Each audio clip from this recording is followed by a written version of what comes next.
Em nome de Allah, o Clemente, o Misericordioso. Resumo do sermão de sexta-feira, proferido por Hazrat Khalifatul Masih V, que Allah seja o seu ajudante, a 29 de janeiro de 2021, na Mesquita Mubarak, Islamabad, Tilford, Reino Unido. Depois de recitar Tashahhud Tavus e Surah Al-Fatiha, Sua Santidade disse que iria continuar a apresentar os relatos sobre a vida de Hazrat Usman, que Allah esteja satisfeito com ele, e as batalhas nos quais ele tinha participado. Sua Santidade disse que Hazrat Usman era incapaz de participar fisicamente na Batalha de Badr, uma vez que a sua esposa Hazrat Ruqayya radhiyallahu anha estava doente. O sagrado profeta instruiu-o a ficar para trás e cuidar dela. Mais tarde, o sagrado profeta incluiu-o na distribuição dos despojos de guerra e desta forma ele foi considerado entre aqueles que participaram na Batalha de Badr. Sua Santidade disse que quando o sagrado profeta sallallahu alaihi wasallam partiu em direção a Ghatfan, ele nomeou Hazrat Usman como o seu representante em Medina. Por isso, Hazrat Usman radhiyallahu anhu não conseguiu participar fisicamente na Batalha de Ghatfan. Sua Santidade apresentou o contexto histórico dessa batalha e falou sobre como algumas das tribos do Banu Ghatfan pretendiam atacar Medina. O sagrado profeta soube dos seus planos e, a fim de neutralizar a ameaça, ele partiu com o exército em direção ao Banu Ghatfan. Quando eles souberam da chegada do sagrado profeta, várias tribos correram em direção às montanhas onde se esconderam. Embora a batalha não acontecesse, mas a ameaça de um ataque a Medina foi neutralizada. Sua Santidade disse que Hazrat Usman participou na Batalha de Uhud.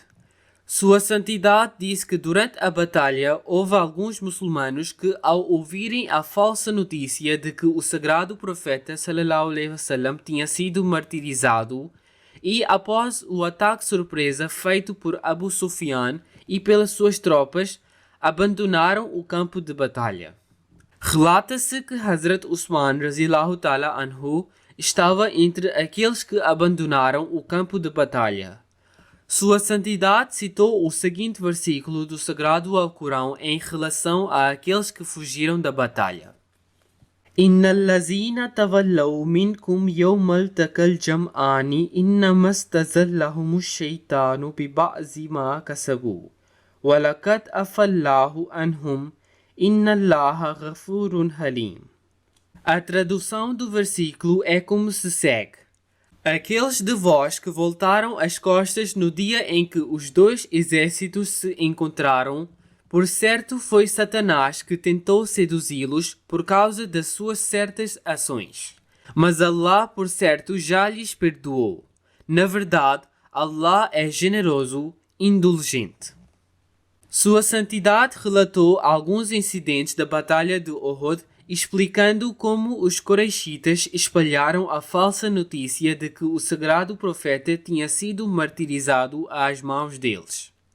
Ao ouvir isso e ficar completamente desanimados, alguns dos companheiros abandonaram o campo da batalha e voltaram para Medina. No entanto, por causa da sua sinceridade e honestidade, Deus Todo-Poderoso mencionou no Sagrado Alcorão que eles já foram perdoados. Houve outro grupo de companheiros que, ao ouvir esta notícia falsa, não voltou para Medina, mas devido à grande tristeza dessa notícia, desanimou e moveu-se para um lado do campo de batalha.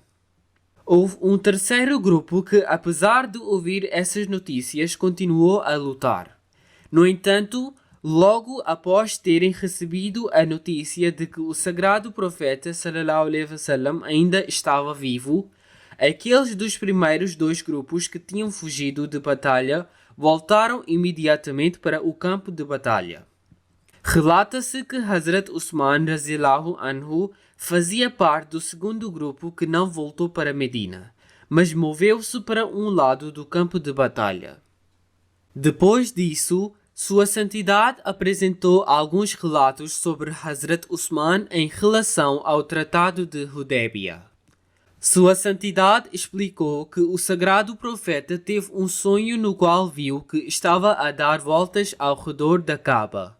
Ele percebeu que isso significava que ele deveria sair com os seus companheiros para realizar Umrah, ou seja, peregrinação menor. Era o mês de Zulqada, um dos meses sagrados nos quais a luta era proibida. Portanto, o sagrado profeta sallallahu alaihi wasallam instruiu os seus companheiros a meterem as suas espadas nas suas bainhas. E assim, o sagrado profeta partiu em direção a Meca com mais de 400 dos seus companheiros. Ao longo da sua viagem, o sagrado profeta parou em Zul-Hulefa, onde ele e os companheiros vestiram ihram, que é uma veste usada pelos muçulmanos durante as peregrinações. E o sagrado profeta também enviou um dos seus companheiros para Meca para ter informações e garantir que os mequenses não fizessem nenhum mal. Este companheiro voltou com as informações de que os mequenses tinham toda a intenção de parar os muçulmanos e estavam prontos para a batalha. Até enviaram um grupo de pessoas para capturar os muçulmanos no caminho. Por esta razão, o sagrado profeta sallallahu alaihi wasallam instruiu os muçulmanos a não seguirem a rota conhecida em direção a Meca, mas uma rota diferente a fim de evitar qualquer tipo de conflito. Então o sagrado profeta e os seus companheiros pararam no Vale de Hudébia.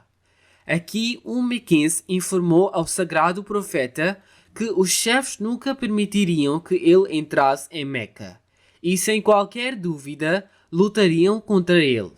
O sagrado profeta disse que ele não tinha intenção de lutar contra eles, mas estava disposto a fazer um pacto com eles. O sagrado profeta sallallahu alaihi wasallam fez um discurso emocionado que comoveu muito aquele mequense chamado Budel. Ele prometeu que iria informar e tentar convencer os chefes de Meca. Finalmente, os chefes foram convencidos por um chefe chamado Urwa bin Mas'ud a concordar com essa proposta, que depois foi ao sagrado profeta em nome dos mequenses. Ao voltar para Meca, Urwa disse que ele tinha visitado muitos reis e líderes, mas nunca tinha visto ninguém ser honrado e respeitado tanto quanto os companheiros do sagrado profeta o honraram e respeitaram. Então os Quraishitas enviaram os representantes ao sagrado profeta sallallahu alaihi wasallam a fim de negociar um acordo. O sagrado profeta decidiu que um representante muçulmano também deveria ser enviado a Meca para que ele pudesse lhes explicar o ponto de vista dos muçulmanos sobre esse assunto e pudesse lhes explicar melhor a sua posição. No entanto, enquanto ele estava a caminho, o seu camelo foi atacado e ferido. E embora os mequenses quisessem atacá-lo também, mas deixaram-no e fizeram-no voltar ao acampamento muçulmano. Os Quraishitas então decidiram enviar algumas tropas em segredo para cercar o acampamento muçulmano e os atacar quando surgir a oportunidade. No entanto, o sagrado profeta ficou a saber sobre essa conspiração, mas apesar de terem feito isso num mês sagrado, o sagrado profeta perdoou-os. Sua Santidade disse que através desses incidentes podemos ver o elevado nível de paciência demonstrado pelo sagrado profeta e o seu desejo eterno de estabelecer a paz duradoura. O sagrado profeta sallallahu alaihi wasallam não desanimou com todos esses eventos e decidiu que uma pessoa influente, natural de Meca, deveria ser enviada para ajudar os habitantes de Meca a entender as verdadeiras intenções dos muçulmanos. Por isso, Hazrat Usman foi enviado a Meca como o representante dos muçulmanos, junto com a mensagem do sagrado profeta dirigida aos mequenses. Quando Hazrat Usman foi lá, ele reuniu-se com os mequenses e transmitiu-lhes a mensagem do sagrado profeta.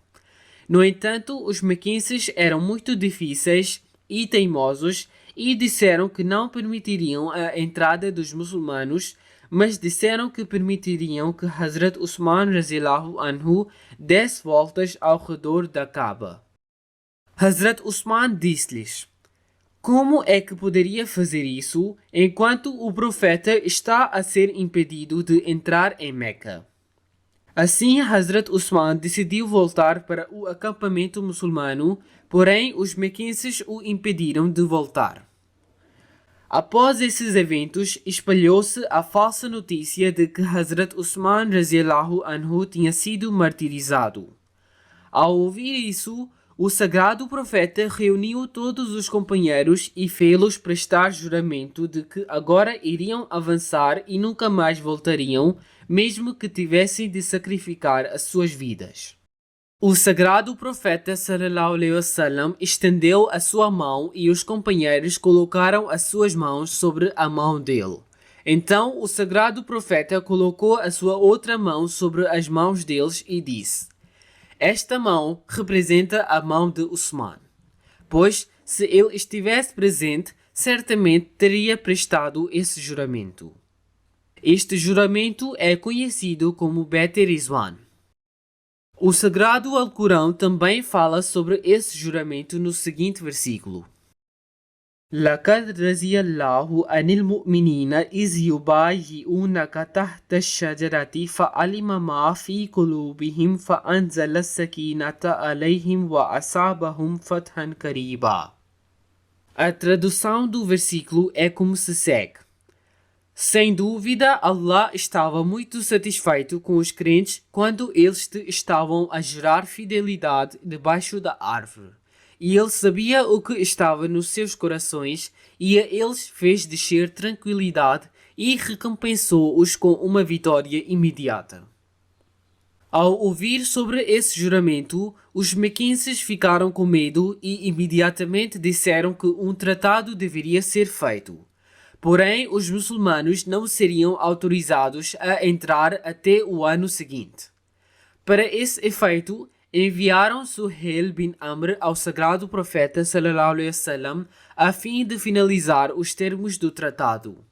Assim foi formado o tratado que é conhecido como o Tratado de Hudaybiyah. Sua Santidade disse que continuaria a apresentar os relatos sobre a vida de Hazrat Usman radhiyallahu anhu no seu próximo sermão de sexta-feira. Sua Santidade mais uma vez exortou a comunidade a continuar a fazer orações, especialmente pelas condições prevalecentes no Paquistão, onde os Ahmadis não estão seguros, nem mesmo dentro das suas próprias casas. A polícia está sob a influência dos clérigos. Sua Santidade disse que há alguns policiais bem-humorados e simpáticos que dizem que eles são obrigados a agir de acordo com as instruções dos seus superiores. Sua Santidade orou pedindo a Allah para manter os Ahmadis a salvo de tais pessoas e para lhes permitir viver em paz e segurança. Sua Santidade disse que se Deus quiser, se continuarmos a orar, logo veremos o infeliz destino dessas pessoas. Sua Santidade exortou os Ahmadis a continuarem a fazer orações a esse respeito. Que Deus nos abençoe a todos e nos ajude a fazer isso. Amém.